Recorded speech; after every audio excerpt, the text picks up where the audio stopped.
네, 뭐 제가 뽑은 건 아니고 이제 100대 영화는 우리나라는 좀 하여튼 우리나라에서 꼽힌 영화죠. 그러니까 우리가 이제 시간을 내서 영화를 본다는 게 뭐랄까 좀 뭐 이런 말 하면 좀 뭐하지만 그 시간을 많이 들이고 영화라는 건 그렇지 않습니까? 뭐 유행가는 3, 4분 들으면 되고 뭐 이렇지만 영화는 보통 한 2시간을 보니까 저는 좀 이렇게 그 시간을 투자한 것에 대한 그러니까 뭐랄까 그 상관은 얻는 게 있어야 된다고 생각합니다. 더구나 이제 우리가 그냥 그 심심풀이를 보는 게 아니라 여기 이 사람 아이인지에서 뭐 영화의 역사를 정리한다는 거창한 것은 아니더라도 그 영화의 역사에 남을 만한 작품들 이런 것들을 보는 거라서 제가 이제 이 영화를 추천했는데 이 8월의 크리스마스는 우선 이 허진호 감독이 소위 이제 일반적으로 말해서 소프트 멜로 드라마의 장인이다 이런 이야기를 듣습니다. 그래서 이제 가장 대표적인 게 이 8월의 크리스마스랑 그 이영애 유지태 주연의 봄날은 간다라는 영화가 있어요.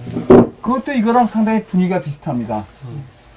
그 이제 원래 그 멜로라는 말은 그 멜로 드라마라는 말인데 음악이 있다는 뜻입니다. 원래는 이제 지금은 슬픈 거라고 우리가 생각하는데 음악이 있다는 뜻이에요. 멜로디 뭐 이런 거. 멜로디에서 왔죠. 멜로 드라마가. 근데 이제 그 멜로 드라마가 되게 음악이 같이 그러니까 슬픈 장면에서 음악이 같이 나오면 사람들이 더 이렇게 슬퍼하고 그러는데 일반 멜로 드라마는 그러니까 최루성이죠. 눈물이 나오게 한단 말입니다. 심파. 근데 사실 이 영화도 주제를 보면 굉장히 눈물이 나오게 하는 장면이 많아야 될 것 같아요. 맞아요. 왜냐면 한석규가 그 시한부 인생을 살고 있거든요. 네. 시한부 인생을 살고 있고 그 집안도 어머니도 안 계시고 네.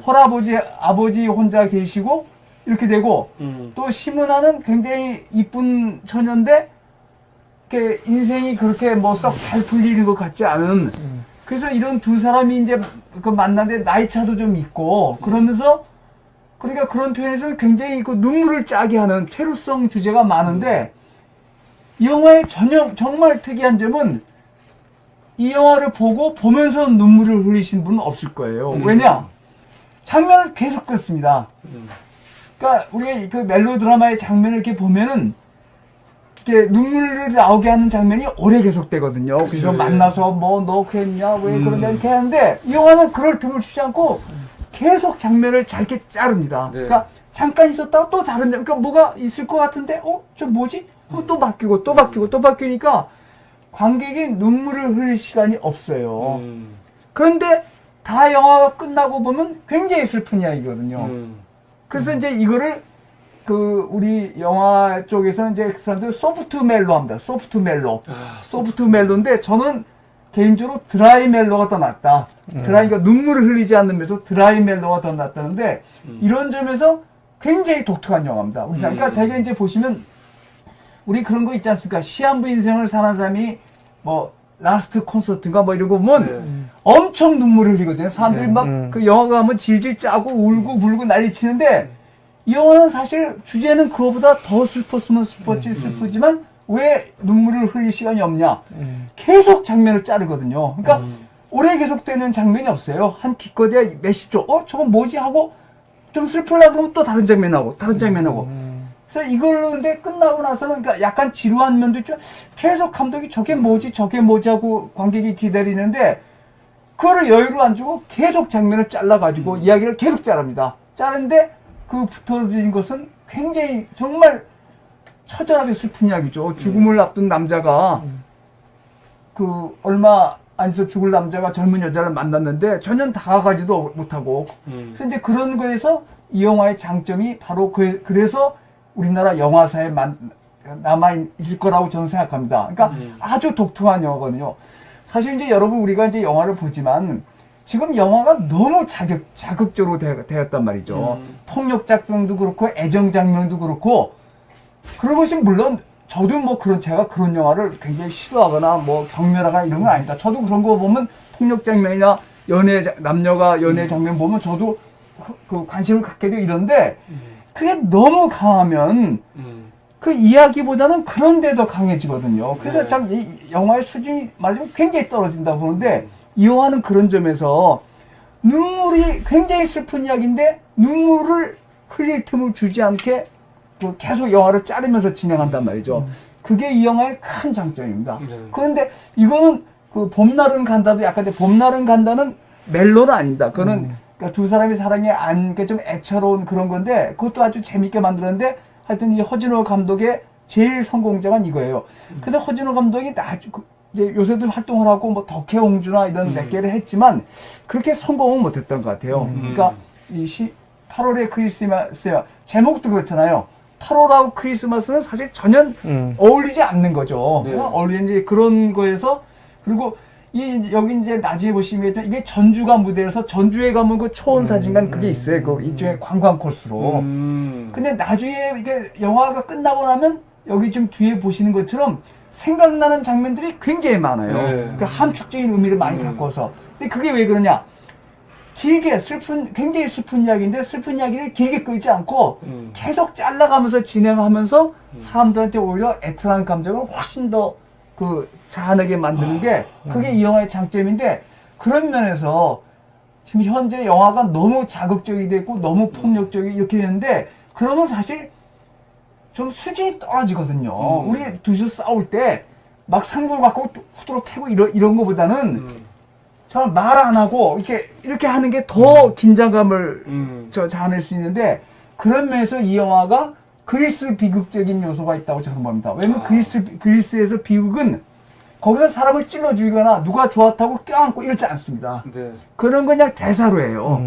대사로 하지 남들 앞에서 죽이고 칼로 푹 찌르고 그다음에 치고 맞고 그다음에 껴안고 이런 거는 수준이 떨어진다고 생각하는 거예요. 왜냐? 관객들이 그런 거 안 보고도 충분히 더 이 영화처럼 슬픔을 느낄 수 있거든. 그런데 그걸 막 보여주면 오히려 우리가 그렇잖아요.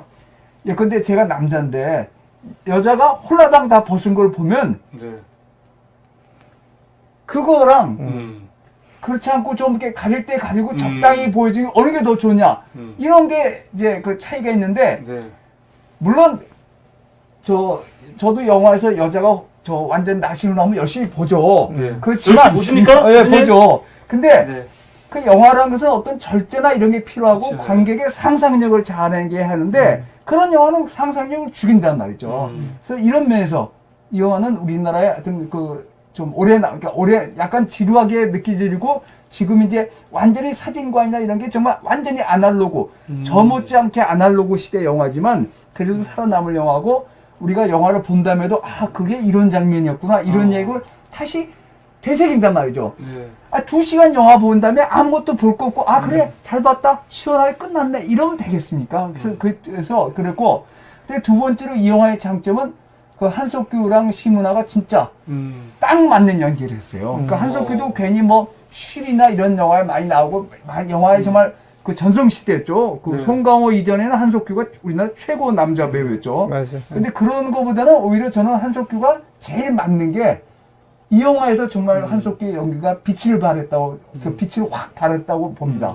그러니까 정말 슬픈데 그 슬퍼할 여유를 주지 않는 연기. 그 심은하도 마찬가지고 심은하도 저는 어정희 국장이 심은하보다 더 이쁘다. 심은하가 이쁘지 모르겠습니다. 저는 이쁘지 모르겠는데 하여튼 심은하도 여기서 굉장히 연기를 잘했어요. 그래서 그런 면에서 제가 지금 말씀드리면서 이 영화는 우리나라 영화사의 어떤 한 획을 긋는 그러고 허준호 감독이 이걸로 크게 성공했는데 그 다음엔 이렇게 봄날은 간다 빼고 그 다음엔 잘 이렇게 풀리진 않은 것 같아요. 이 사람 이 영화가 일본에서도 리메이크 된 것 같더라고요. 그렇겠죠. 그러니까 그 일본에 이제 러브레터라는 영화가 있는데 그런 게 이제 이런 거를 많이 약간 좀 이렇게 정확하게 그대로 리메이크 하지는 않았지만 그런 그걸 이제 소프트 멜로 하는데 8월의 크리스마스 자체를 그걸 했겠죠. 네, 맞아요. 그대로, 그래서 저는 드라이 멜로. 네. 그러니까 슬프고 눈물을 짜는 영화인데 눈물이 나올 여유를 안 주게 이렇게 영화를 탁 그런 기법으로 진행해서 굉장히 좋은 영화라고 언제 봐도 이거 정말 영화가 괜찮네 이런 생각을 들면서 혹시 기회가 되시면 우리가 애틋하거나 뭐 이런 여러 가지 그런 거를 느낄 수 있는 사랑에 대해서 그런 거나 또 삶에 대해서 그래서 한번 보시면 좋은 영화라고 생각합니다. 아, 예, 감사합니다.